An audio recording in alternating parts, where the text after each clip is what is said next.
नमस्कार दोस्तों। आज मैं आपको सुनाने जा रही हूँ बहू का ससुर पर अत्याचार। गजराज जी आंसुओं से भरी आंखें लिए अपने कमरे में बैठे हुए थे और लगातार अपने कमरे की दीवार पर लगी अपनी पत्नी की तस्वीर को एकटक देखे जा रहे थे और अपनी पत्नी के साथ बिताए सुहाने पलों को याद कर रहे थे। उनकी आंखों से लगातार तेज अनगिनत आंसुओं की धारा बही जा रही थी। पत्नी की मृत्यु के बाद गजराज जी को अपना जीवन जैसा बहुत बड़ा बोझ लगने लगा। गजराज जी की तबीयत बहुत ही खराब थी और उनके पेट में अचानक से दर्द शुरू हुआ और उन्हें उल्टियां होने लगी। शायद रात का बचा हुआ बासी खाना खाने के कारण उन्हें एसिडिटी हो गई थी। आज उनका बेटा राम जल्दी ऑफिस चला गया था। गजराज जी ने अपनी बहू को आवाज देते हुए कहा, बहू, राम को फोन लगाकर घर बुला लो। मेरी हालत कुछ ज्यादा ही खराब लग रही है। शरीर में जैसे जान ही नहीं रही। गजराज जी के इतना कहने की देर थी कि उनकी बहू रिया तो जैसे उन पर चिल्लाने को तैयार थी। रिया चिल्लाते हुए बोली, बाबूजी, आपको तो और कुछ काम है नहीं सिवाय मेरे पति का खर्चा बढ़ाने के। ऑफिस गए हैं वो और आपके लिए ऑफिस छोड़कर तो आ नहीं सकते ना। कितनी बार कहा है, जितना खाना पचे उतना ही खाया करो। खाने में तो आप किसी चीज का परहेज करते नहीं। सारा दिन मुंह चलता रहता है आपका। बुढ़ापे में जीभ पर काबू नहीं रखोगे तो उल्टियां ही करोगे। अपनी बहू की जली कटी बातें सुनकर गजराज जी चुपचाप वापस अपने कमरे में जाकर बैठ गए।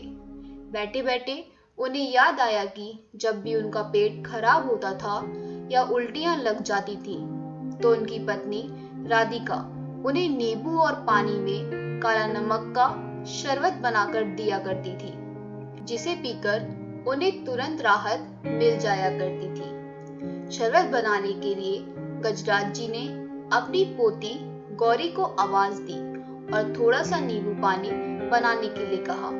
गजराज जी की पोती गौरी अपने दादाजी के लिए नींबू पानी बनाया और अपने दादाजी को लाकर दिया। जैसे गिलास रखने के लिए गजराज जी रसोई में गए तो कमजोरी के कारण उनसे पानी का गिलास छूटकर नीचे गिरकर टूट गया। गजराज जी की बहू ने गिलास टूटने की आवाज सुनी, दौड़ी दौड़ी रसोई घर में आ गई। अब तो बाबूजी की खैर ना थी। रिया ने बाबूजी पर तानों की बौछार कर दी। जानते हैं कितना महंगा गिलास था? आप तो कमाते हैं नहीं, बस हमेशा नुकसान ही करते रहते हैं। आपसे चैन से बैठा भी नहीं जाता। उसका एक एक शब्द गजराज जी के दिल में तीर की तरह चुभ रहा था। अब दोपहर के 3 बजने को आए थे और उल्टियों की वजह से गजराज जी का पेट बिल्कुल खाली हो गया।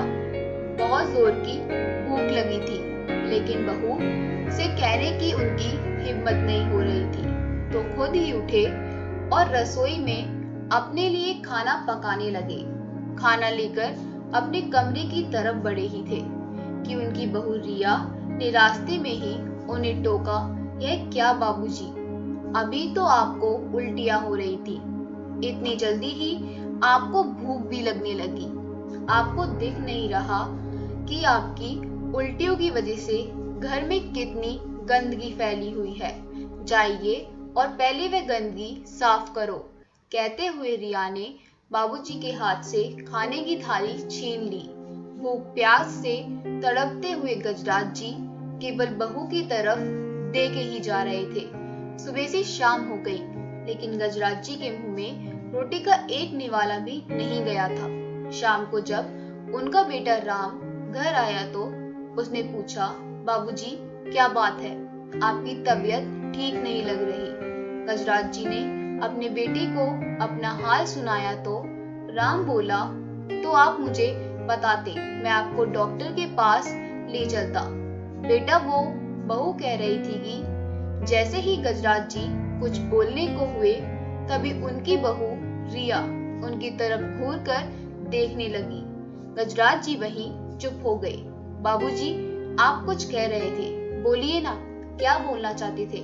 राम ने बाबूजी से जानना चाहा। बेटे, मैं कह रहा था कि मेरी दवाई खत्म हो गई। जब तुम कल शाम को आओ तो लेते आना। राम बोला, अरे बाबूजी, आपकी दवाई तो मैं 2 दिन पहले ही लेकर आ चुका हूँ। मैंने रिया को दे दी थी। रिया, तुमने बाबूजी की दवाई क्यों नहीं दी? राम ने अपनी पत्नी को आवाज लगाते हुए कहा। रिया दौड़कर आई और बोली, मैं वो काम में भूल गई थी, अभी लाकर देती हूँ। बाबूजी ने मुझसे तो पूछा ही नहीं। अगले दिन सुबह जब राम उठा तो उसने देखा कि रसोई में बाबूजी बर्तन साफ कर रहे हैं। राम ने कहा, बाबूजी, ये क्या कर रहे हैं आप? बाबूजी बोले, अरे दिल बहलाने के लिए थोड़ा सा काम कर लेता हूँ, मैं अपनी खुशी से कर रहा हूँ। जब राम तैयार होकर अपने ऑफिस के लिए निकल गया तो रिया बाबूजी से बोली, अच्छा तो दवाइयाँ ना मिलने पर आप मेरी उनसे शिकायत कर रहे थे और आज उनके सामने ही बर्तन धोने शुरू कर दिए। थोड़ी देर के लिए रुक नहीं सकते थे, दिखाना जरूरी था कि मैं आपसे घर का काम करवाती हूँ। तो ठीक है, आपकी आज भी खाने से छुट्टी।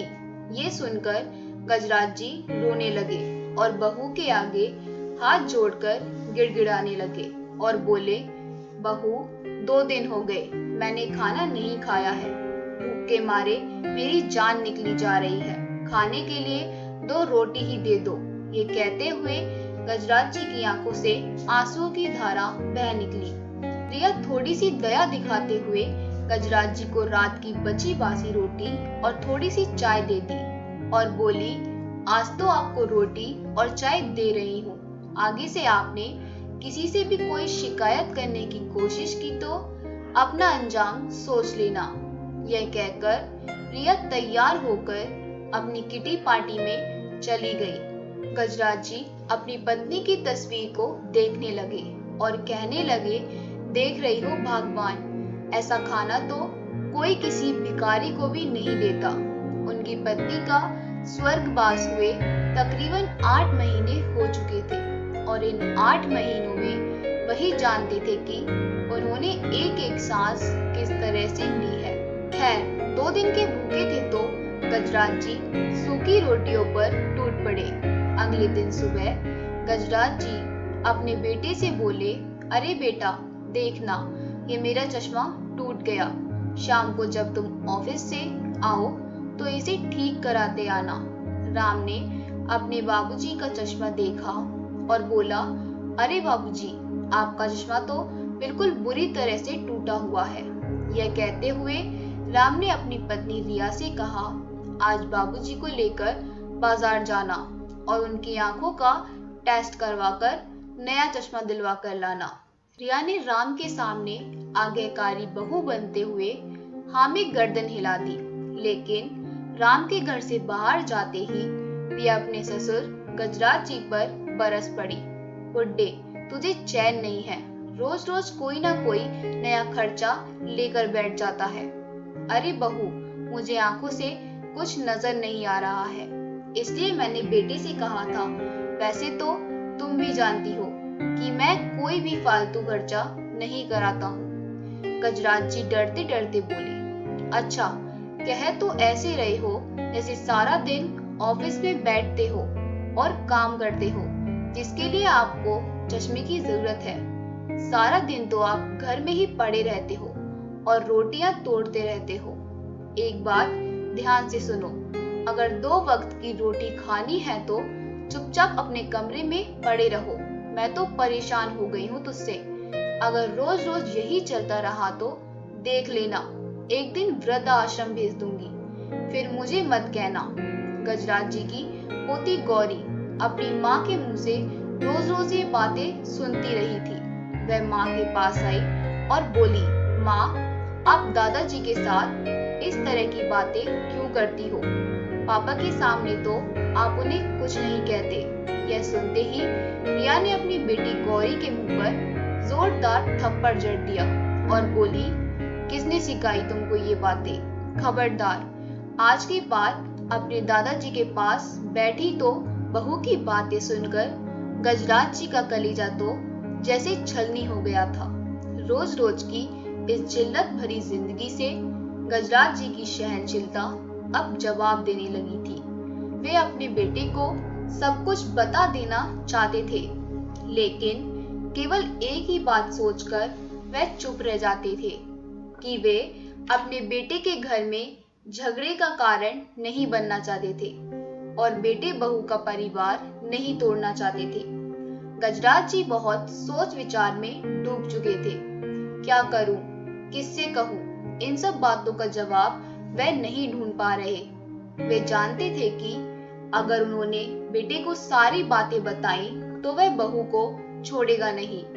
एक दिन जब राम अपने ऑफिस चला गया और गौरी अपने स्कूल चली गई और रिया भी तैयार होकर अपनी किटी पार्टी में चली गई, गजराज जी बहुत सोच विचार करने के बाद बिना किसी को बताए घर से चले गए। उनकी आंखें आंसुओं से भरी हुई थी। बहू के द्वारा कहे गए एक एक शब्द उसके कानों में गूंज रहे थे। रिया जब वापस घर आई तो उसने देखा कि बाबूजी घर पर नहीं है। उसने सारे कमरे झांक लिए, सब जगह देखा, लेकिन बाबूजी कहीं नहीं मिले और सोचने लगी, अरे आखिर बिना बताए कहाँ चले गए बाबूजी? आज आने दो उसको, आज उसकी खैर नहीं। ज्यादा मनमानी करने लगे हैं, अब तो सबक सिखाना ही पड़ेगा। देखते देखते शाम हो गई। अब गौरी भी घर आ गई थी और राम के आने का भी समय हो रहा था, लेकिन गजराज जी का अभी तक कोई अता पता नहीं था। रिया डर के मारे कांप रही थी, क्योंकि राम तो आते ही बाबूजी को मिलने उनके कमरे में जाते थे। राम के सवालों का जवाब क्या दूंगी? कहाँ चले गए, क्यों चले गए, क्या बात हुई थी, यह सब पूछेंगे तो क्या बताऊंगी? यह सोचकर रिया के पसीने छूटते जा रहे थे। आखिर बाबूजी की जिम्मेदारी तो राम ने उसे ही दी थी। राम रिया पर पूरा विश्वास करता था और रिया राम के सामने बाबूजी का ख्याल रखने का खूब नाटक करती थी, लेकिन राम को रिया की असलियत का पता ही नहीं था। पर आज रिया की सारी पोल खुलने वाली थी। कुछ देर बाद जब राम ऑफिस से अपने घर आया तो बाबूजी के कमरे में गया और बाबूजी के ना मिलने पर वह अपनी पत्नी रिया से उनके बारे में पूछा। रिया कांपते हुए बोली, वो आज बाबूजी पता नहीं सुबह से ही कहाँ चले गए। क्या मतलब है तुम्हारा? क्या तुम घर पर नहीं थी? नहीं, मैं किटी पार्टी में गई थी। राम गुस्से से लाल हो गया। तुम और तुम्हारी किटी पार्टी, अगर मेरे बाबूजी को कुछ हो गया तो मैं तुम्हें छोड़ूंगा नहीं, तुमसे तो मैं बाद में निपटूंगा। यह कहते हुए राम बाबूजी को ढूंढने बाहर निकल पड़ा। बाबूजी को आज पड़ोस में खोजा। जैसे ही पड़ोसियों को पता चला कि बाबूजी अपना घर छोड़कर निकल गए, तो उन्होंने चुप रहना उचित नहीं समझा।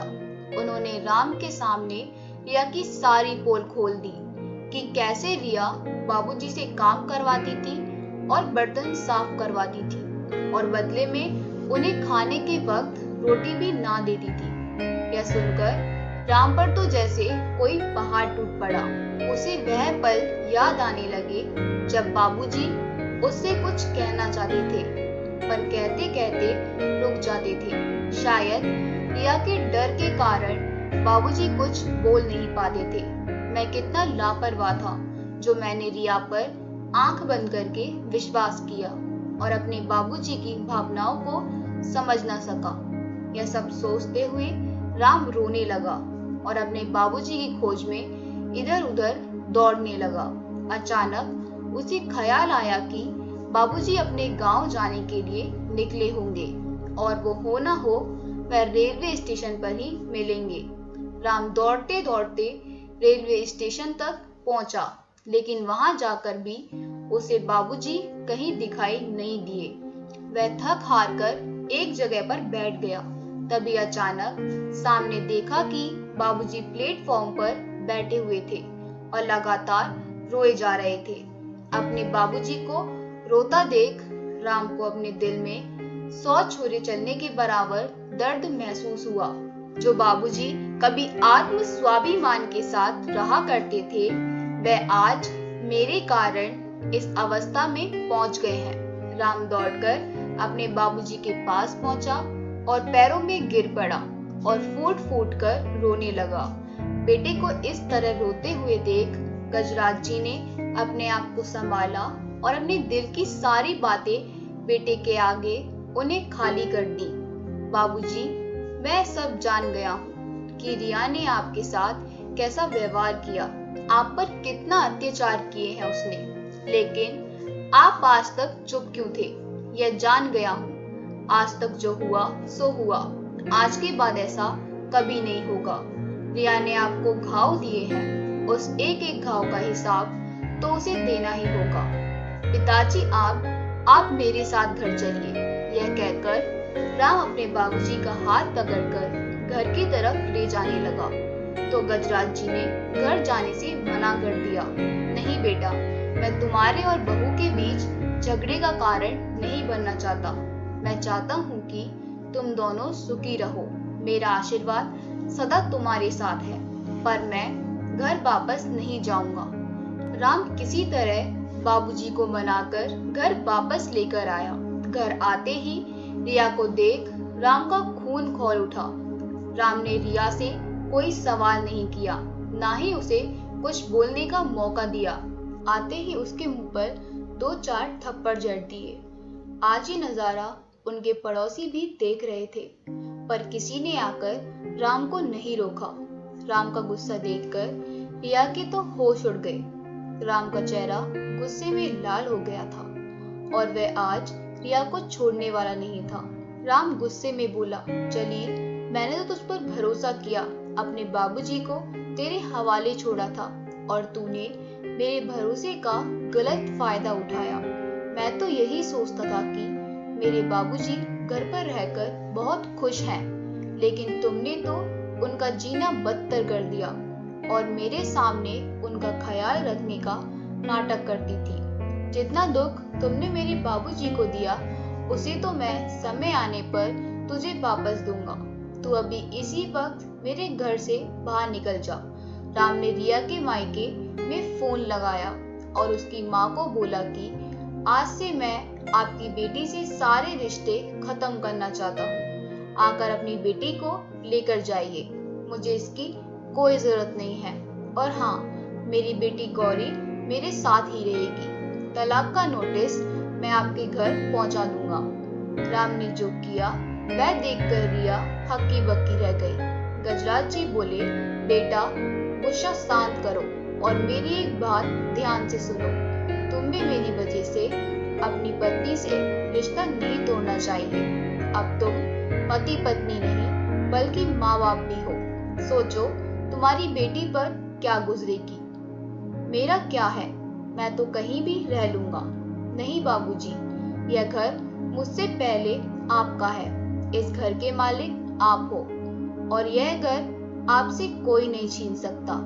अगर कोई घर छोड़कर जाएगा तो वो रिया होगी। मुझे अपने पिता की जरूरत है, उसे अपने ससुर की जरूरत नहीं है, इसलिए वह घर छोड़कर जा सकती है। यह कहकर राम रिया के कपड़े बैग में पैक करने शुरू कर दिए। रिया जोर शोर से रोते हुए बाबूजी के पैरों में गिर पड़ी और दोनों हाथ जोड़कर माफी मांगने लगी। बाबूजी, मुझे बहुत शर्म आ रही है। मैंने आपके साथ बहुत बुरा व्यवहार किया। यह कभी नहीं सोचा कि माँ के जाने के बाद आप पर क्या बीती होगी और आप कितना अकेला महसूस करते होंगे। मैं अपने किए पर बहुत शर्मिंदा हूँ। आज रिया बाबूजी से अपने किए गए कर्मों की माफी मांग रही थी, जिनके साथ कभी नौकर की तरह व्यवहार किया करती थी। गजराज जी रिया से बोले, बहू, राम मेरा इकलौता बेटा है और मैं उसके जीवन में कभी दुख नहीं देखना चाहता। जो हो गया सो हो गया, लेकिन मैं अपने बेटे के घर को टूटते हुए नहीं देख सकता, इसलिए मैंने तुझे माफ किया। देख निर्लज, मेरे बाबूजी का दिल कितना बड़ा है। तूने उन पर कितने जुल्म किए, फिर भी उन्होंने तुझे माफ कर दिया। उस दिन से बहू के व्यवहार में जमीन आसमान का बदलाव आ गया। अगले दिन रिया बाबूजी के कमरे में आई और बोली, बाबूजी, आपकी चाय। चाय रखकर रिया ने बाबूजी का आशीर्वाद लिया। आज बाबूजी अपनी पत्नी की तस्वीर के सामने सुकून से बैठे थे और अपनी खूब सेवा करवा रहे थे। आज उनकी सारी चिंताएं दूर हो गई थी। उनकी पत्नी की मृत्यु के बाद आज पहली बार ऐसा हुआ था कि वह सुकून की सांस ले पा रहे थे और यही दुआ कर रहे थे कि भगवान हर माता पिता को राम जैसा बेटा मिले। दोस्तों, अगर हर घर में राम जैसा बेटा हो तो किसी भी माँ बाप को वृद्धाश्रम ना जाना पड़े और किसी भी बात की चिंता करने की जरूरत ही नहीं पड़ेगी। अगर आप लोगों को हमारी यह कहानी अच्छी लगी हो तो हमें कमेंट करके जरूर बताएं और हमारी वीडियो को लाइक जरूर करें। और अगर आप चैनल पर नए हैं तो आप हमारे चैनल को सब्सक्राइब करके हमें सपोर्ट करें, क्योंकि हमें आपके सपोर्ट की बहुत ज़्यादा ज़रूरत है। आपका बहुत बहुत धन्यवाद।